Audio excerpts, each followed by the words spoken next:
जय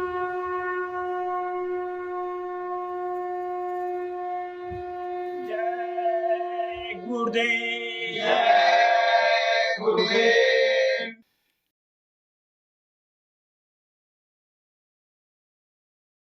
जय गुरुदेव। जय गुरुदेव।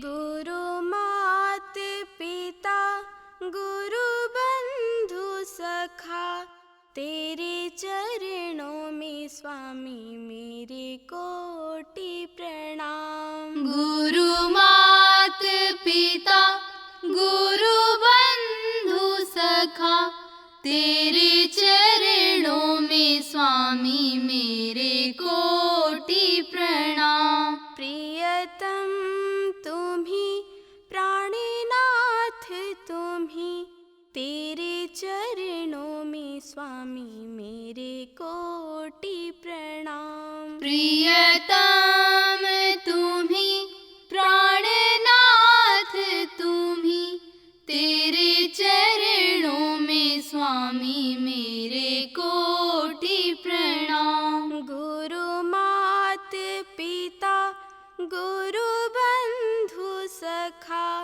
तेरे चरणों में स्वामी मेरे कोटि प्रणाम। गुरु मात पिता गुरु बंधु सखा, तेरे चरणों में स्वामी मेरे कोटि प्रणाम। तुम्ही भक्ति हो तुम्ही शक्ति हो, तुम्ही मुक्ति हो मेरे स्वामी सखा। तुम्ही भक्ति हो तुम्ही शक्ति हो, तुम्ही मुक्ति हो मेरे स्वामी सखा। गुरु मात पिता गुरु बंधु सखा, तेरे चरणों में स्वामी मेरे कोटि प्रणाम। गुरु मात पिता गुरु बंधु सखा, तेरे चरणों में स्वामी मेरे कोटि प्रणाम। तुम्ही प्रेरणा तुम्ही साधना, तुम आराधना मेरे स्वामी सखा। तुम्ही प्रेरणा तुम्ही साधना, तुम आराधना मेरे स्वामी सखा।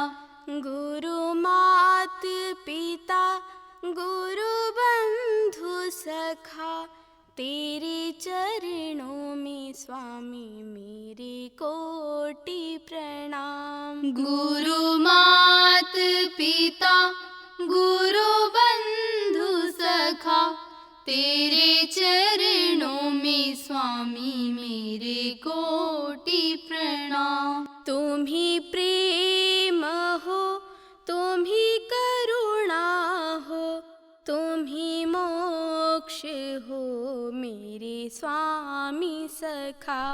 तुम्ही प्रेम हो तुम्ही करुणा हो, तुम्ही मोक्ष हो मेरे स्वामी सखा।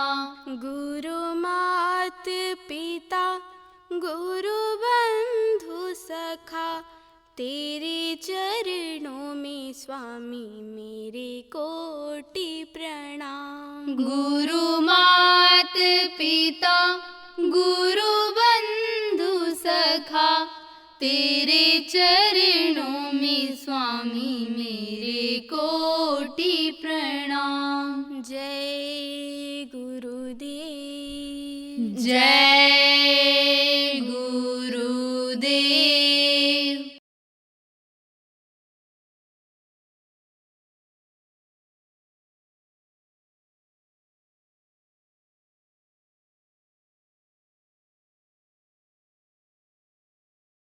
एक तो होता है वर्णात्मक नाम और एक गण्यात्मक। वर्णात्मक नाम किसको कहते हैं? जो मुंह से लिया जाता है उसको मायक नाम भी कहते हैं।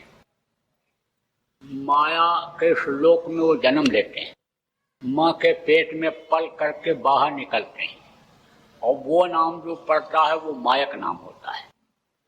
उस नाम को महापुरुष जब आते हैं तो जगाते हैं और उस नाम में शक्ति भरते हैं लोगों के फायदे के लिए, तो वो मायक नाम कहलाता है। जैसे माँ के पेट में पले व्यापक ब्रह्म निरंजन निर्गुण विगत विनोद और सुवत प्रेम भगत बस कौशल्या के गोद, कौशल्या के कोख से पैदा हुए, उनके गोद में पले और उन्होंने राम नाम को जगाया। तो उस समय त्रेता में राम नाम में शक्ति थी। आप देखो पत्थर पर राम राम लिख करके समुद्र में डाला गया था। कब? जब लंका पर विजय प्राप्त करने के लिए राम जा रहे थे तो राम राम लिख करके जब पत्थर पर डाला गया सारे पत्थर तैरने लगे थे। जब कृष्ण आए तो कृष्ण नाम की शक्ति बढ़ी। कृष्ण कृष्ण जैसे जहाँ पर पुकारा कृष्ण खड़े हुए मिले। द्रौपदी को, बाराग्रह को तमाम ऐसे उदाहरण मिल रहे। त्रेता और द्वापर के पहले अन्य समय लोग के सतयुग था। सतयुग में गुरु की पूजा होती थी। तो गुरु कोई हाड़ मांस का शरीर में, गुरु कोई बनकर माँ के पेट से नहीं निकलते। गुरु की ताकत अर्जित करते हैं। जब माँ के पेट से बाहर निकलते हैं संस्कार उनके अच्छे होते हैं, प्रखर बुद्धि उनकी होती है और फिर उस समय पर जो संत होते हैं, गुरु होते हैं, उनके पास पहुंच जाते हैं और उनसे नाम लेकर के नाम को जगाते हैं, अपनी आत्मा को जगाते हैं। और ये जगते जगते जब उस मालिक तक पहुंच जाती है तो स्वयं जानते देव जनाई और जानत तुम्हें हो जाई। पूरी ताकत उसमें उस मालिक की आ जाती है उनमें। तो गुरु अन्य समय लोग के नाम में उद्धार होता था, शक्ति थी। उसी गुरु नाम को गुरु महाराज ने जगाया और गुरु के पहले जय लगाया। जा माने जय मान, या माने जो, जय मान माने जो हमेशा रहे। तो हमेशा कौन रहता है? गुरु बिन भाव निधि तरह न कोई, जो वीरन शंकर सम हुई। चाहे ब्रह्मा या शिव के समान कोई हो, बगैर गुरु के पार नहीं हो सकता। तो गुरु हमेशा रहे, इसलिए जय लगाया। और जो माने देने वाला, जो सच्चे गुरु समर्थ गुरु होते हैं वो देते ही, लेते नहीं। भावनाओं को रखने के लिए, प्रेम को बनाए रखने के लिए, मर्यादा को बनाए रखने के लिए अगर कुछ ले भी लेते हैं प्रेमी से तो उसको ज्यादा देते हैं। उसको दूसरों के लिए लगा करके, दूसरों के फायदे में लगा करके, और जो देते हैं वो बढ़ करके देते हैं।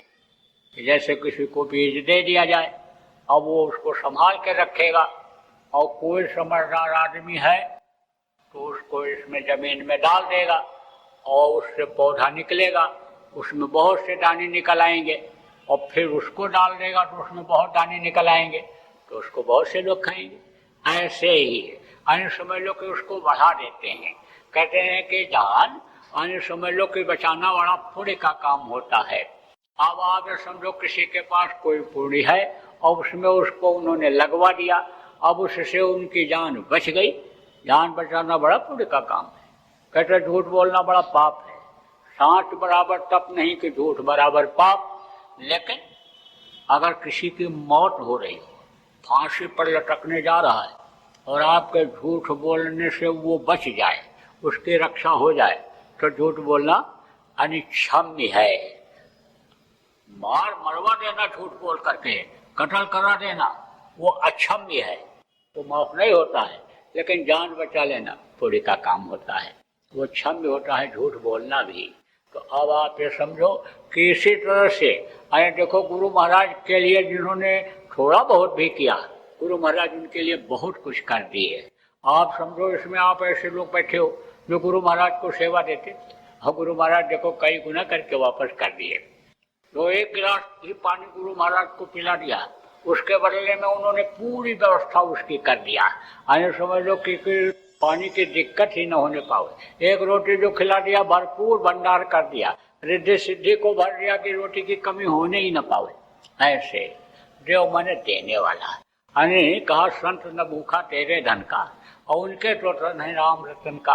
पर तेरे धन से कुछ काम करावे, भूखे दुखे को खिलवावे। किरणों को उससे खिलवा देते, लाभ दिला देते, फायदा दे देते।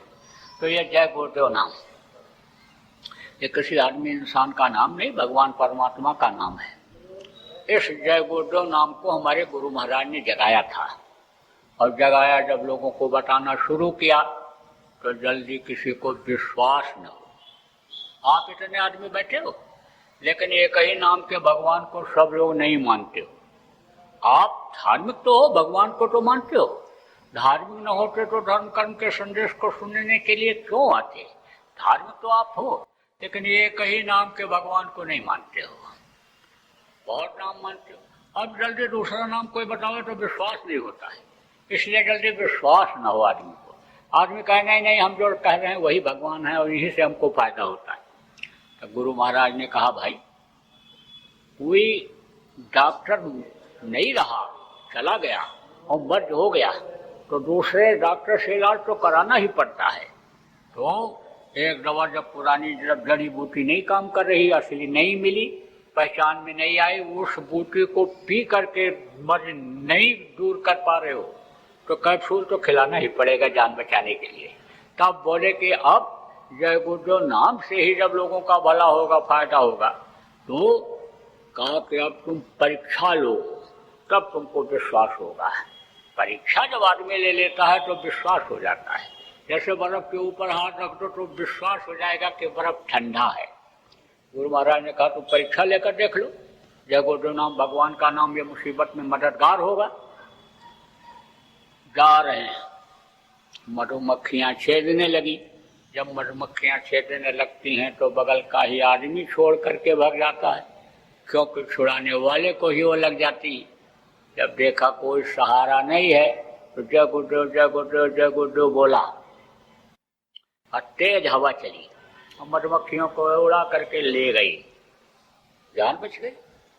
पानी में नहाने के लिए गया, डूबने लग गया, तो इनके का भी सहारा नहीं। जय गुरुदेव जय गुरुदेव जय गुरुदेव बोला, बस पानी की तेज हिलोर आई और ले जाकर के किनारे लगा दिया, जान बच गई। मरते समय बड़ा पीड़ा, बड़ा दर्द, सहजो मौत के समय पीड़ा उठे अपार। बिच्छू 60,000 जो डंक मारे एक साथ, 60,000 बिच्छू जैसे डंक मारे बदन में दर्द हो, ऐसा दर्द मरते समय होता है। तो जब रोया और चिल्लाया, तड़पा, तो प्रेमी ने मरने वाले के कान में 10 बार जय गुरुदेव बोल दिया, चुप हो गया और आँख खोल करके बताने लगा कि वो जल्लाद, वो जो आए थे, मार रहे थे, कूट रहे थे, झुलसा रहे थे मशाल से, वो सब गए हट, हमको अब आराम हो गया, आराम से जा रहा हूँ। खूब परीक्षा लिया लोगों ने। आपके मन में किसी के शंका उत्पन्न हो जाए तो आप परीक्षा ले लेना एक बार। अरे आप ही नहीं, कोई भी शाकाहारी, सदाचारी, नशा मुक्त व्यक्ति मुसीबत के समय जय गुरुदेव नाम की परीक्षा लेकर के मदद ले सकता है। प्रेम प्रचार कर दो इस बात का। अब आगे का समय बड़ा खराब आ रहा है।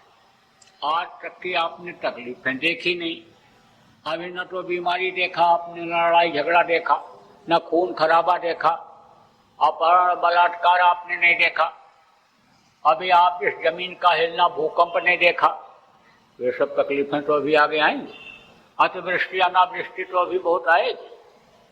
तो ऐसे समय में जान बचे बड़ भाग, लोगों का जान बचना बड़ा मुश्किल हो जाएगा। तो उसके लिए आप जय गुरुदेव नाम लोगों को बता दो कि अब पटवार का काम करेगा आपके लिए।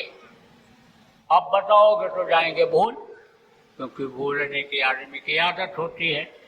अब भूलना तो इसलिए बनाया गया कि दिन में आदमी परेशान रहता है, सो जाता है तो परेशानी खत्म होती, टेंशन खत्म होता है। बाप का मरना, पति का मरना, पत्नी का मरना अगर न भूले आदमी तो पागल हो जाए। इसलिए भूलने की प्रवृत्ति, आदत एक कुदरती चीज है। लेकिन जब कोई चीज रट जाती है तब वो चीज नहीं बोलती है।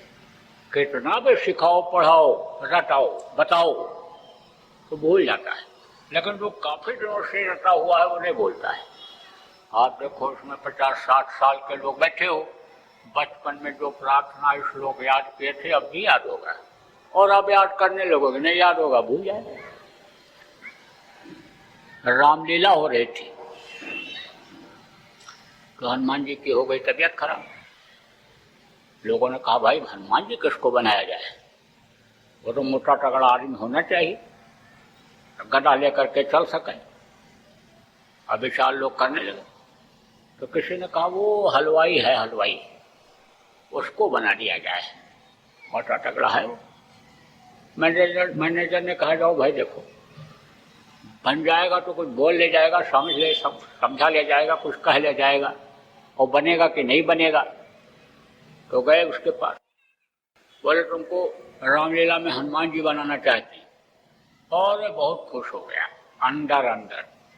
अरे बोला हम हनुमान जी बन के बैठेंगे जब तो हमारा लोग फोटो खींच लेंगे और कैलेंडर बन जाएगा, घर घर में हम पहुंच जाएंगे और हमारा लोग पैर छुएंगे, आरती करेंगे, धूप करेंगे, भोग लगाएंगे, अरे हम तो भगवान हो जाएंगे। लेकिन सोचा उसने कि भाई वो जलेबी बनाना तो है, वो बर्फी घोट करके बनाना तो काम है, उसमें तो बोलना पड़ेगा, तो मैं तो अनपढ़ आदमी बोल क्या पाऊंगा। कहा भाई मैं तो बोल नहीं पाऊंगा, वहाँ हनुमान जी तो बन के बैठ सकता हूँ, लेकिन हम कुछ कह नहीं पाएंगे, बोल नहीं पाएंगे। लोगों ने कहा तुमको सिखा दिया जाएगा, पढ़ा दिया जाएगा, जब सिखा देंगे पढ़ा देंगे तब तो कर ले जाओगे, कह ले जाओगे। बोला हाँ तब तो कर ले जाएंगे, हमको तो ये सब जलेबी मिर्ची और ये नमक पारा किसी ने बनाना ही तो सिखाया, हम कौन पढ़ करके किताब से हम बनाने लगे हैं, सीख जाएंगे, अब ऐसी बात नहीं। ले गए तो दिन भर ट्रेनिंग दिए, बुलवाए और बोल भी ले गया।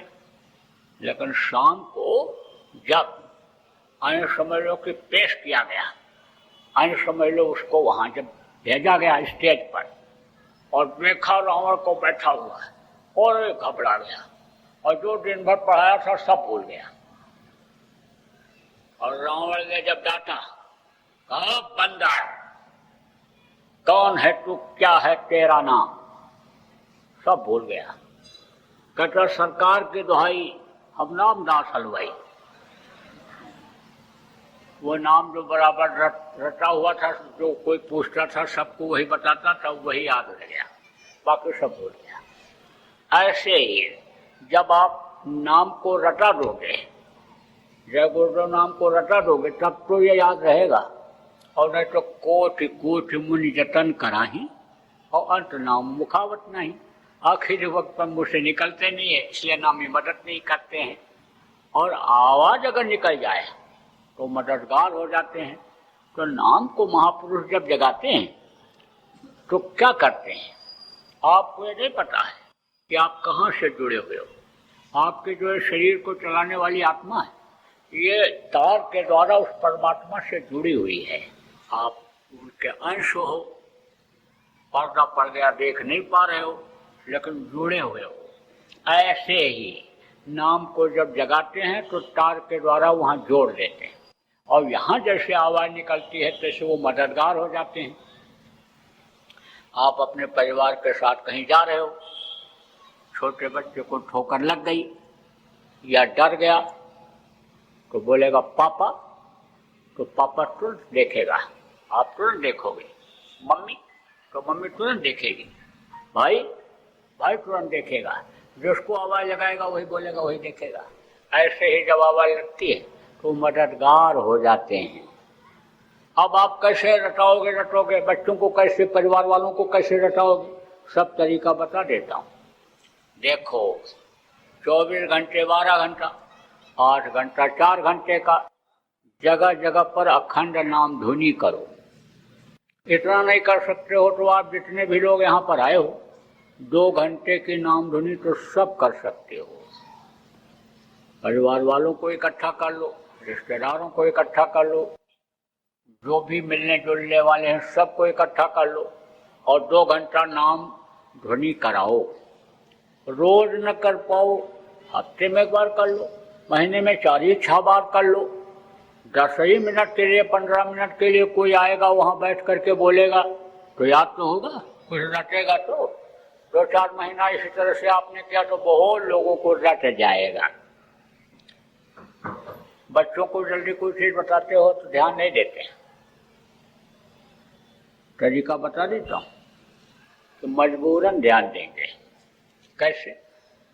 बच्चियों देखो, समझ लो कि रात को जब भोजन बना लो और भोजन बन करके तैयार हो जाए तो परिवार में जितने भी लोग हैं सबको इकट्ठा करो और जय गुरुदेव नाम की ध्वनि बोलो और बुलवाओ और उसके बाद में खाना खिलाना शुरू करो। अब जब बच्चों को मालूम हो जाएगा कि ध्वनि बोलने के बाद ही खाने को मिलेगा तो जैसे ही कुकर सीटी देगा तैसे ही दादाजी चलो, दादी जी चलो, भाई जी चलो, चलो चलो ध्वनि बोलो। मालूम हो जाएगा ना कि ध्वनि बोलेंगे तभी खाने को मिलेगा, उससे पहले मिल नहीं सकता। तो बोलेंगे और बुलवाएंगे, रट जाएगा तो निश्चिंतता हो जाएगी। मुसीबत आएगी तो भी मुंह से निकलेगा तो बचत होगी। आपके मिलने जुलने वाले हैं, रिश्तेदार हैं, कोई जरूरी नहीं है कि सब शाकाहारी सदाचारी नशा मुक्त ही हो, लेकिन आपका प्रेम है, व्यवहार है, रिश्तेदारी है तो आप सबको बताओ कि रात को सोने के लिए जब जाओ तो जय गुरुदेव नाम की ध्वनि बोलते बोलते सो जाओ। अब भाव के साथ अगर वो बोलना शुरू करेंगे तो उनको जल्दी से ही जल्दी लाभ मिलने लगेगा। और भाव अगर अच्छे नहीं होंगे, जबरदस्ती बुलवाओगे और बोलेंगे तो धीरे धीरे बोलने से उनके कर्म कटेंगे।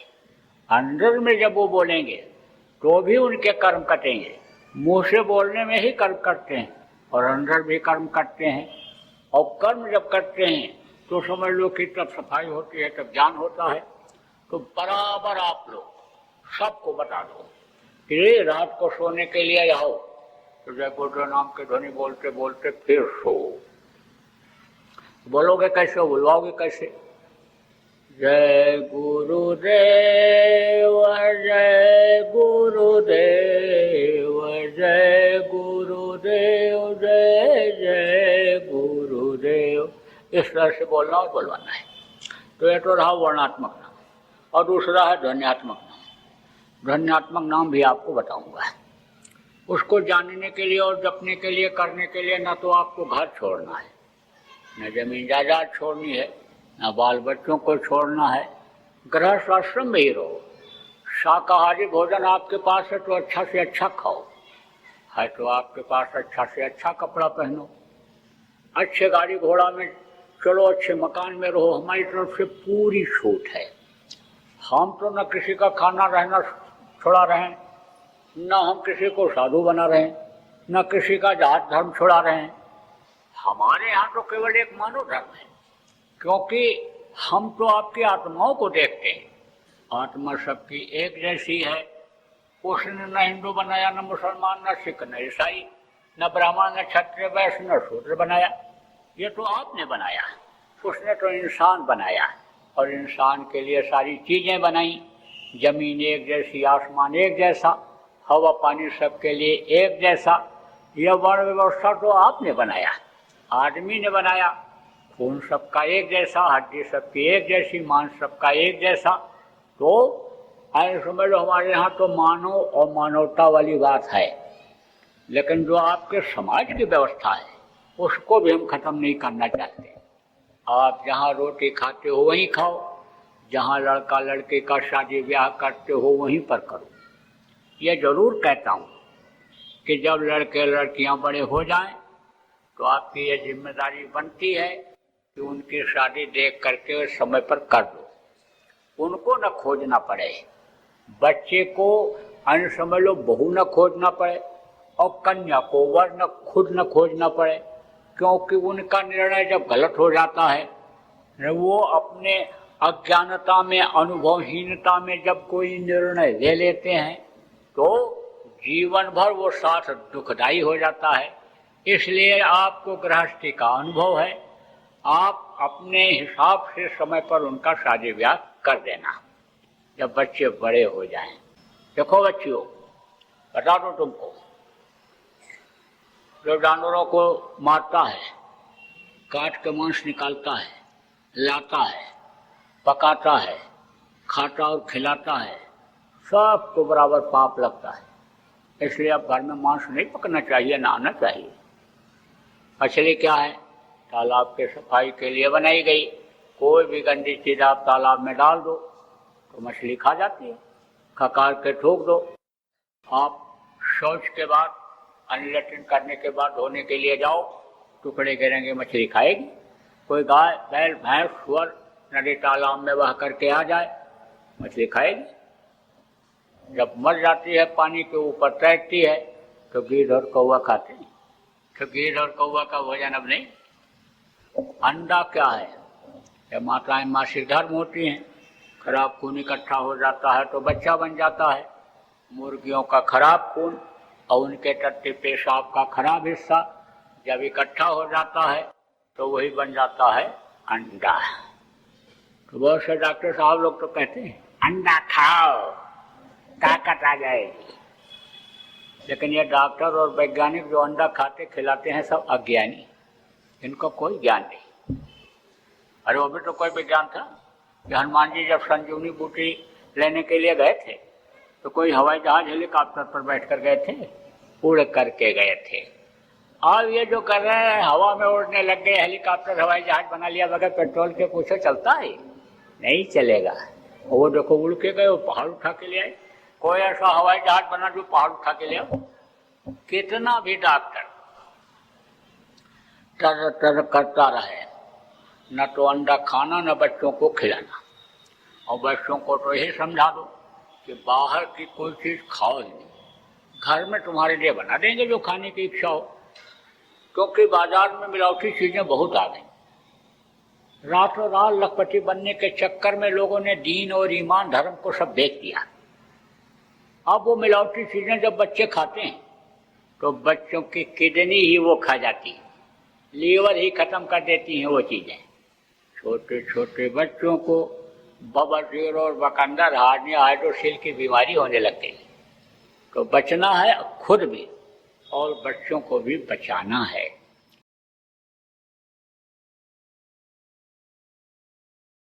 तो ये परिवर्तनशील संसार है, यहाँ बदलाव होता रहता है।